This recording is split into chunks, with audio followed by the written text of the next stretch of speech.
The second coming of Christ iprogram yakanangana nekudzoka kwaJesu Kristu. Idi Jesus is coming again. Asi mukati meBible zvinoita sekunge paachauya tinenge tisiri kumachechi, tinenge tiri kudzimba, kumabasa, kuminda nekumwe kwakadaro. Muprogramu inoyi ndina mukoma Gift Rodzi tati timboteera kudzimba kwatinoswera. Ichokwadi chiri kutaurwa naCaston Betera. Jesu haazouyi tiri kuchechi kana panzvimbo dzekunamatira. Achauya tiri kwatinoswera kwakasiyana siyana. Ikoko kwacho kwatinoraramira. Kungaa kumabasa, kuzvikoro, kudzimba. Ndosaka tati muchirongwa chinechi titenderei timbozotandarira ikoko kwamunoswera, kwamunoraramira. Mustudio nhasi tina Proclaim Chaora, ndiye ari kuisa musign language. Ngoma Give kwasai vateereri. Vateereri tinokuchingamidzai kuchirongwa The Second Coming of Christ. Tadzoka kumaraini vanhu vaMwari. Hurukuro yekuti unogona kukonzeresa kai haisati yapera, because pane zviri kukonzereswa kumaraini kwatiri. Nhasi taapa part 8, unogona kukonzeresa part 8. Ndo musoro wenyaya wehurukuro yedu. Ngoma titungamirei. Nhasi toda kunotenderera papfungwa iyi mfundisi yekuti kumaraini uko vanhu vangwarire kunobva nemazano. Okay. Nguva vakuru vanoti mazano marayiranwa zvishuwawo zvakanaka kuti mukurarama, mukugara, pane zvatinenge tichiita zvipi nezvipi tipote tichinotapawo mazano kubva kune vamwe. Ndizvozvo. Zvikomo zvinopanana mute. Zvinopanana mute. Ndo masikirwo edu ekuti tofanira kupota tichitorawo pfungwa dzinobva kune vamwe. Asi hurukuro yanhasi iri kunyanya kunotsimbidzira papfungwa yekuti vanhu vanofanira kuchenjerera kuri kubva nemazano ake. Okay. Saka toda kuti tibate mienzaniso yakati kuti munowanzokanganwa kuudza vanhu kuti tinouya kumaraini tiine bhaibheri. hurukuro dzedu dzese vateereri vaakuzviziva Caston. Kuti madhara tuya tunoshanda tinokurukura nyaya dzemubhaibheri. Thank you. Saka muri kuti handei pana Samueri wechipiri ka chapter 13 kubva pavhesi 1 kuenda pa6. 2 Samuel chapter 13 verse 1. Zvino shure kwaizvozvo Absalom mwanakomana waDavid wakanga aine hanzvadzi yakanaka yainzi Tamari. Amunoni mwanakomana waDavid akamuda. Amunoni akatambudzika akarwara pamusoro paTamari hanzvadzi yake. Nekuti yakanga iri mhandara, Amunoni akaona kuti haangamuite chinhu. Asi Amunoni wakanga aine shamwari yainzi Jonadhabhu, mwanakomana waShimei mukoma waDavid. Zvino Jonadhabhu akanga ari munhu waive nemano. Iye akati kwaari, nhandi mwanakomana wamambo, wakaondereiko kudai mazuva ose? Haungandiudze here? Amunoni akati kwaari, ndinoda Tamari hanzvadzi yemunin'ina wangu Absalomu. Jonadhabhu akati kwaari, vata panhoo dzako, uzviite semunhu anorwara. Zvino kana baba wako vakasvika kuzokuona, uti kwavari, ndinokumbira kuti hanzvadzi yangu Tamari auye, andipe zvekudya ndidye, agadzire zvekudya pamberi pangu, ndizvione ndidye pamaoko ake. Naizvozvo Amunoni akavata pasi akaita somunhu unorwara. Zvino mambo akati achisvika kuzomuona, Amunoni akati kuna mambo, ndinokumbira kuti Tamari hanzvadzi yangu auye, andibikire zvingwa zviviri ndichizviona ndizvidye pamaoko ake. Right. Panapa tina Amunoni. Amunoni mwanakomana wamambo David. Ndiye mukomana mukuru. Yes. Kumba kwamainini kwana Absalom kune musikana Tamari. Yes. Iye hanzvadzi yaAbsalom. Asi nekumwe kutaura toti iye hanzvadzi yake iye Amunoni. Zvino mabudiro muri vana vababa mumwe chete. Exactly. Yes. Pana mabudiro azviri kuita. Zviri kuita sokuti Amunoni aita akatarisa sisi. Ainzwa shungu dzekuda kusangana navo pabonde. Iya zvanzi yake chaiyo yemumba. But ndo zvaitika mavari. Ngoma imbomirai. is that love? Unozaseida kubvunzai zvainzwa Amnon izvi ndo zvandiri kubvunza kuti is that love. Ndakubvunzai kudaro because pane vana vakawanda vandombotaura nawo. Unonzwa iti pastor ndibatsirei. There is this guy, we are in love. He loves me so much, but haakuti auda kurara neni.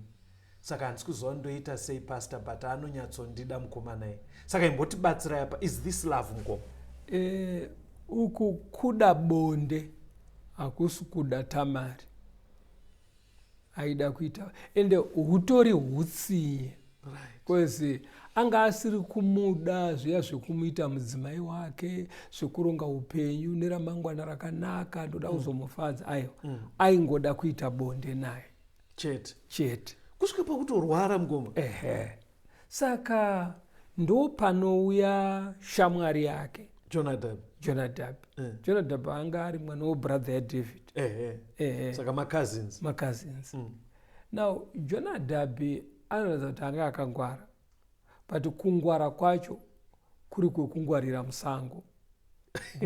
Pfungwa dzaanopa Amnon panze pekuti amupopotere kuti aunyarere kurwarira kuda kurara nehanzvadzi, anotomuti tipira kuti nyebera kurwara. Ende zveshuwa nyaya yaTamari inorwadza pakuti paakanyebera David paakauya haana kumbonyumwa, akati Tamari enda, iye Tamari wacho haana kumbonyumwa kusvika abhinywa. Aiwa, munoona kuti chimugoma kwese ikoko kuri right. Mukutaura kwanhasi Jonadab ndo vakomana vanenge vainzi vari skillful. Hamusati manzwa kupembedzwa kunoita, because Jonadab chakaita kuti nyepera urwaraka ndiri kungofungira. Ndofunga vaitoziva kuti papalasi pano pese anoita zvekubheka ndiTamari. Unoita kunge zvinonzi uri kungodo chikafu chiri different, maybe unorecover. Ndezviya zviya zvekuti unogona kungorayira. Munoona varwere zvino anogona kungorayira kuti mukambondiwanira derere. Something like that. Saka zvakanofremwa in a way sekunge ari kumboda a special dish inoitwa naTamari. Saka David hongu aifanira kunyumwa. But Jonadab atotaurwanza aive nemano mukoma. Anga ari munhu ane akashata. Saka ndoda kuti uone manje. Saka apa akonzereswa neadvice. Because akazobhinywa kamusikana. Chinzwa pana madzimambo echipiri papo chitsaitika. Ndoda kuti uverenge verse 22 na23 ne28 na29. 2 Samuel chapter 13 verse 22. Asi Absalomu haana kutaura chinhu chakanaka kana chakaipa kuna Amnon, nekuti Absalomu akavenga Amnon nekuti wakanga achiva hanzvadzi yake Tamari. Zvino makore maviri akati apfuura, Absalomu akanga ane vaveuri vemakwai paBhaari Hazori pedyo neEfremu. Absalomu akakoka vana vose vamambo. Verse 28. Zvino Absalomu akarayira varanda vake akati, tarirai zvakanaka zvino kana mwoyo waAmnoni wofara newaini. Ini ndikati kwamuri, urayai Amnoni. Imi munofanira kumuuraya, musatye henyu. Handizi ini ndakakurayirai here? Tsungai mwoyo muve neumhare. Verse 29. Zvino varanda vaAbsalomu vakaitira Amnoni sezvakanga zvarayirwa naAbsalomu. Ipapo vanakomana vose vamambo vakasimuka, mumwe nemumwe akakwira mbongoro yake akatiza. Unoona chiri kuitika ndechekuti Absalomu ane hanzvadzi yabhinywa uyo. Akarwadziwa. Ndobva aronga mufungwa make, asi haana wakataura naye. Zvinokonzeresa shuwa. After 2 years ndo paakazoronga. Musasiye panze haana kutaura chakanaka kana chakaipa. Aingoita kunge munhu ari neutral. Kunge asina kana hanzvadzi yakambobwinywa, izvo zviri kutotaurika mumaraini. Saka panonopera 2 years ndo paanoronga pati kumba kwake, kufamu kwake. Okoka vanakomana vese vamambo, including naAmnon. But atoronga kudhara kuti kana chadya chikomana ichi chafara pachinenge charelaxa bataimuponde. Ende zveshuwa Amnon akafa nekuda kwemazano akabva kuna Jonadab.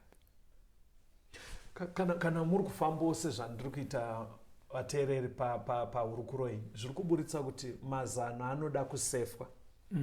Kuona kuti mazano aya anoenderana here neshoko raMwari. Zvinokonzeresa bitterness, zvinogona kukonzeresa rufu, zvinokonzera disunity. pamazano ipapo mungoma Jonadhabhi manje chinotoradza kuti haaite mungoma vanhu pavakati mwanda vachitiza ukaerenga ndima dziri pazasi ndiye akatozosvika kuna mambo vabatira hura mumaoko vachiti vana vangu vese vapera zvikanzi haiyewa hakuna vanhu vakawanda vambourayiwawo ndiAmunoni chete aurayiwa asi ndiye shamwari yakapazaaitozvati zanoirika pane parichaputika ona izano raari kupa but aitoziva kuti zano iri harisi sefe zvinourayisa akatoenda kuna mambo zvikanzi aiwa havasi vese vafa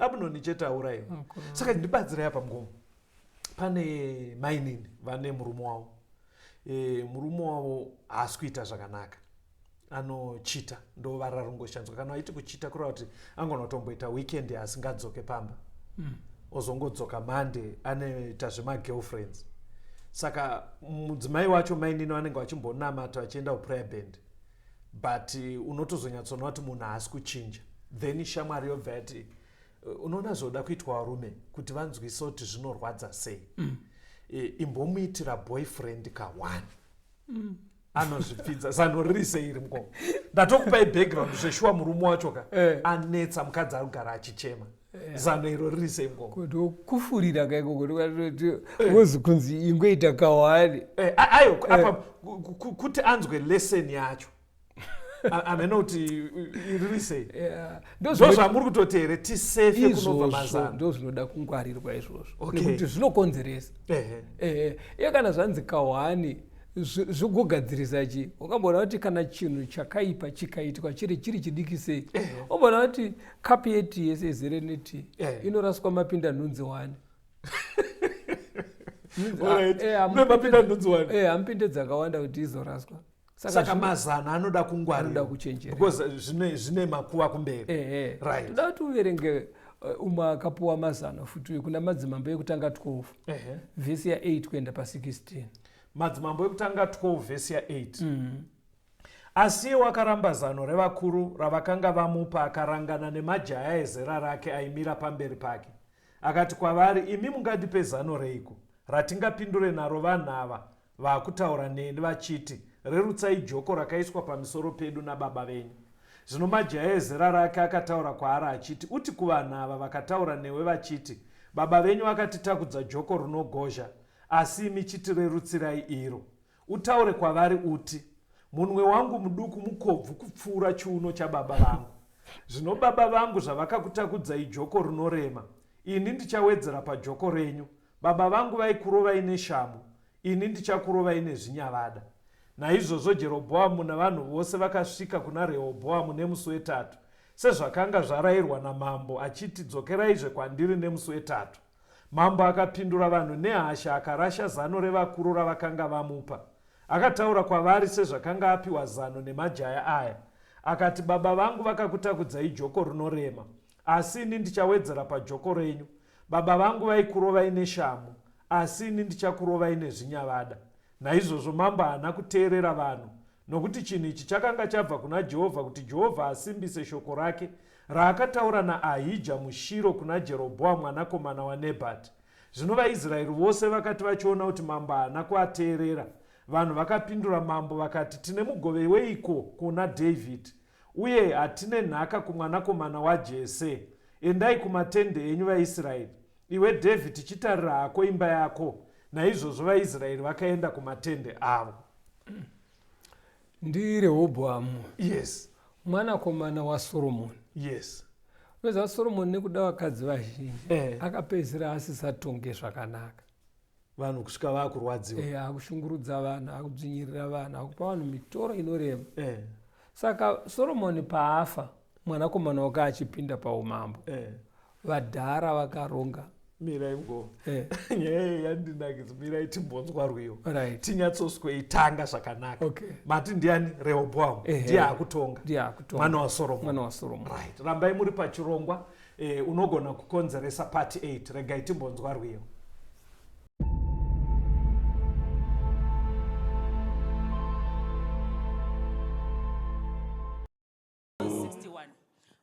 Jesu ngethandu ukwazi ngitshela yebo musa batwala ukuxolelwa owenza ukusifela okunye ngoJesu okunye ngoJesu yena mina wango phela yena ngami wazithela.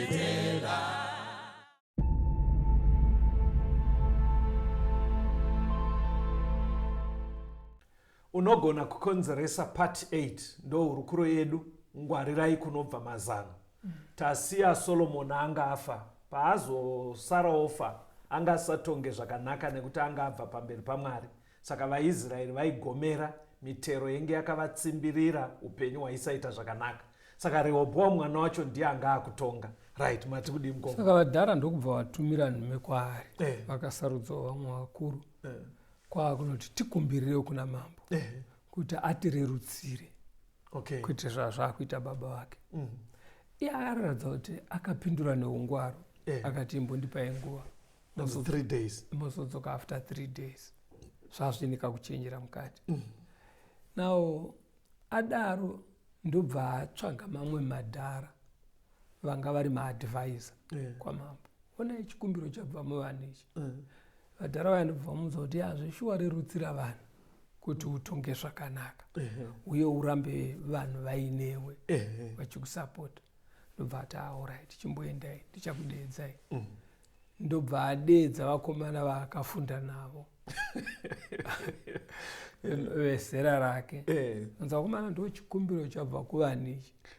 Muri kungoti akavadeedza but bhaibheri rati vaimira pamberi pake kuratidza kuti yenge atimu yake yese ndevezera rake chete.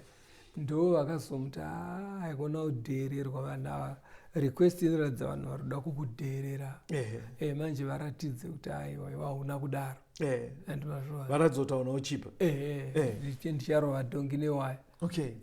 Saka paakapindura kudaro manje zvakabva zvakonzeresa kuti vanhu vabve kwaari. Zvikanzi kotagara tinei tichidedu kuimba kwaDhavhidhi ngatidzokere kudzimba kwedu.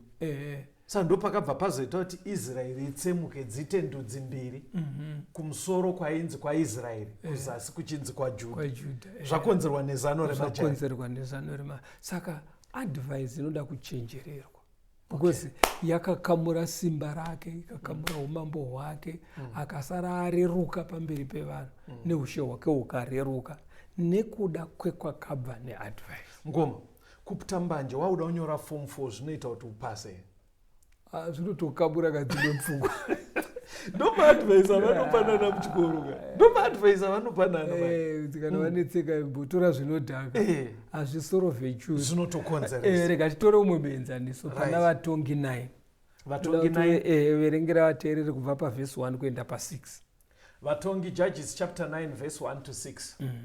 Zvino Abhimeleki mwanakomana waJerubhaari wakaenda Shekemu kumadzisekuru ake akataurirana navo uye nerudzi rwose rweimba yababa vamai vake akati, taurirai henyu varume vose veShekemu vanzwe muti, chinhu chakanaka ndechipiko kuti mubatwe ushe nevanakomana vese vaJerobhoamu vanosvika vanhu vana 40, kana mubatwe nemumwe chete?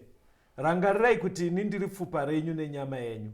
Zvino madzisekuru ake akataura mashoko aya ose pamusoro pake. Varume veShekemu vachizvinzwa, mwoyo yavo ikada kutevera Abhimeleki nekuti vakati ihama yedu. Vakamupa mari yesivheri yakasvika mashekeri ane 40 yavakatora paimba yaBhaari Bheriti.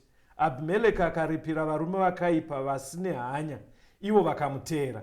Akaenda kumba kwababa wake paOfra, akauraya pabwe rimwe vana vababa wake, ivo vanakomana vaJerubhaari vaive varume vane 40. Asi Jotamu mwanakomana worugotwe waJerubhaari wakapukunyuka nekuti wakanga avanda.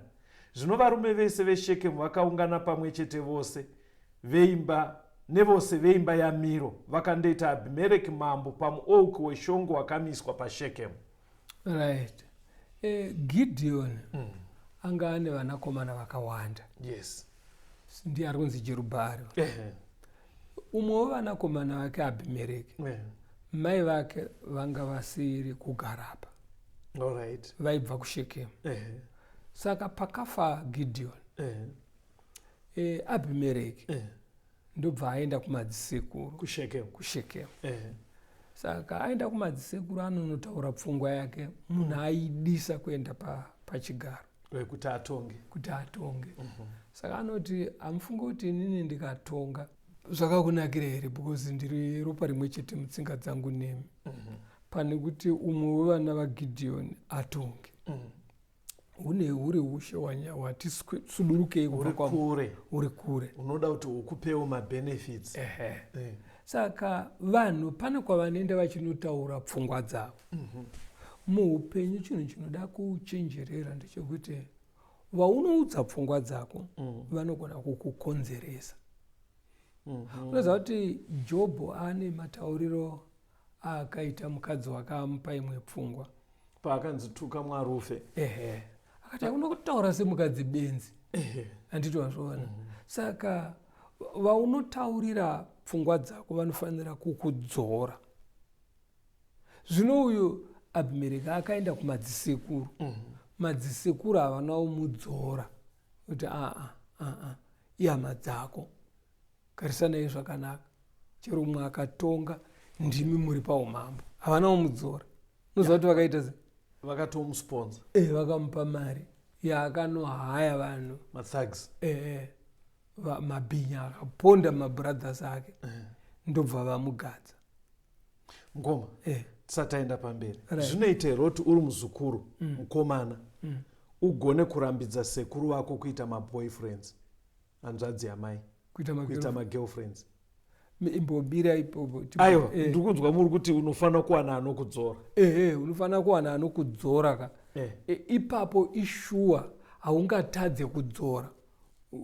Uchaona pade bobedza, so wandoda kuti uzoverenga patimbopedza yaAbhimereki. Undirangaridze mubvunzo wako.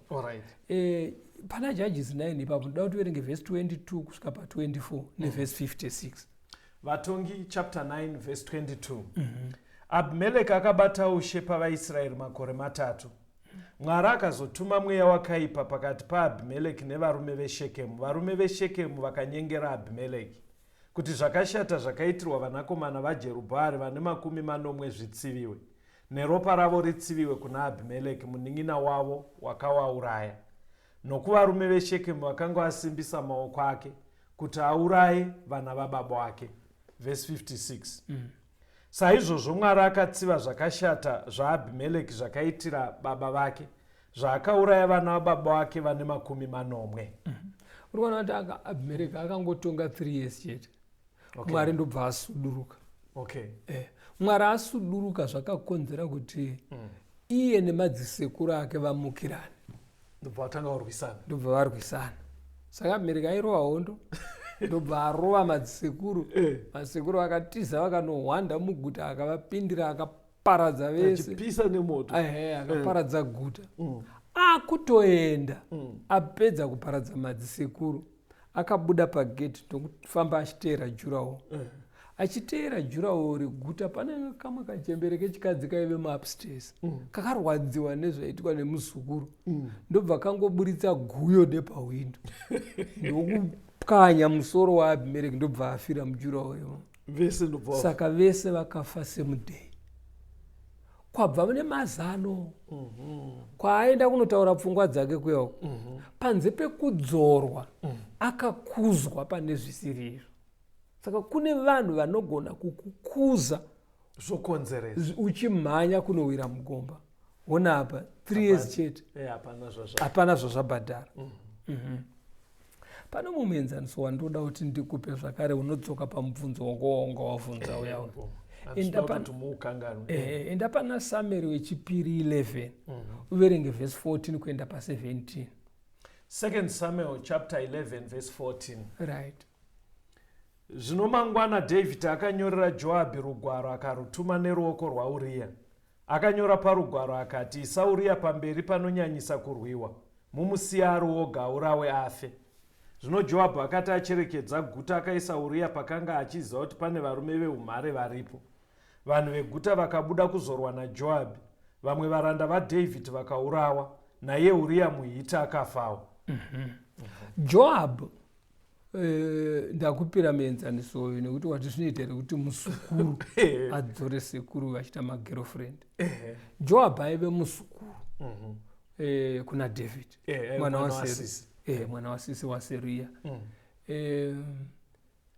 Joab ndiye komanda wehondo dzaDavid. Muzukuru ndiye komanda. Yes. Saka mambo sekuru vake vachiva mukadzi womusoja waUria ndobva vamuitisa pamuviri. Right. Saka pavada kuedza kuvharavhara nyaya zvaramba, right, ndo pavanofunga kuti bheta ndiuraye Uria murume wacho ndozotora shirikadzi tasununguka. Saka vanobva vanyora tsamba kuna David, kuna Joab, ita kuti Uria afe. Joab ndobva anyatsoronga paaiziva kuti enemy yakasimba, ndobva aisa Uria papost iyoyo, kuti zviite sekunge Uria afa nehondo. Anditozviona chinzwa unzwe matauriro anoita Mwari pa2 Samuel 12 vhesi ya9 kuenda pa12. 2 Samuel 12 vhesi ya9. Wazvidzirei shoko raJehovha ukaita zvakaipa pamberi pake, wauraya Uria muHiti nemunondo, ukatora mukadzi wake kuti ave mukadzi wako, ukamuurayisa nemunondo wevaAmoni. Naizvozvo zvino munondo haungabve pamba yako nekusingaperi, nekuti wakandizvidza ukatora mukadzi waUria muHiti kuti ave mukadzi wako. Zvanzi naJehovha, ndichakumutsira zvakaipa zvichibva mumba mako. Ndichatora vakadzi vako pamberi pako, ndichavapa ugere naye, iye uchavata nevakadzi vako masikati machena, nekuti wakazvita pakavanda, asi ndichazvita pamberi pevaIsraeri vose ari masikati machena. Right. Saka Mwari manje haasi kuti iye Uria afa nehondo, ari kuti wamuuraya. Anditi wazviona. Saka muzukuru Joab akanyatsoziva kuti Uria arida kuurayiswa nasekuru. Ende Uria anga ari one of malieutenants airowa hondo zvakanaka 30 varume vaya dzanga dziri mhari dzaDavid, zvekuti Joab aifanira kuti kuna sekuru no maenda kusiriko. Saka kakusatsura kanogona kukonzeresa. Ende ukazotarisa magumo chero aiye Joab wacho, unoona kuti mugumo wake hauna kuguma zvakanaka nekuda kwekusadzora sekuru. Saka muupenyu farira vanhu vanoti ukaenda nepfungwa dzako kwavari vanogona kuti kasitona apa konanga handiko. Ndo zvazvinoda muupenyu. Ko kana ndine mari, nyanye kana une mari, because kazhinji kacho muupenyu vanhu vanoti kana munhu akaita mari zvoreva kuti pfungwa dzake dzese dzakangwara. Izvi pane dzakarasika, anodawo kudzorwa. Anditozviona. Saka iwo kana wakagadzikwa naMwari pedyo nemunhu iyeye, ungaa muzukuru, mukoma kana muningina, mudzore kuti pamukoma apa maenda kusiriko. Ende munozati kadara nomucommunity munogarika zvakanaka. Taura zvako. Chero mudzimhuri chaimo mudzimhuri zvinhu zvizhinji zviri kukonzereswa nevanhu vari kuita chinhu vasingadzorwa kana kuti vachipuwa mazano asiri. Ndanzwa nyaya dzenyu dzine udzamu. Ndoda kukuudzai pamwe pasingadzorani vanhukadzi. Munhu apfeka so zvekuti mese munobvumirana kuti unzenza. Nonzwa mwaiti nice. That's so nice. Anyway, vateereri, hurukuro yedu yenge ichiti unogona kukonzeresa part 8. Kunobva mazano kunoda kungwarirwa. Dzoranai tiri mucommunity kuti kumaraini kugarike zvakanaka. Munhu akatopfeka zvisina unaka ngaadzoronzi izvo wapfeka azviite. Tinobatsirana tikava musha unogara zvakanaka. Phone number dzandokupai mukaisa message paWhatsApp. Tinokupai maWhatsApp links ekuti mupinde mumaWhatsApp groups munotumirwa zvidzidzo every morning, every day. Phone number dzacho dzinoti 0717 091 615 0717 091 615 kana kuti 0775 909095 0775 909095. Ngatisanganei same time pachirongwa chino The Second Coming of Christ.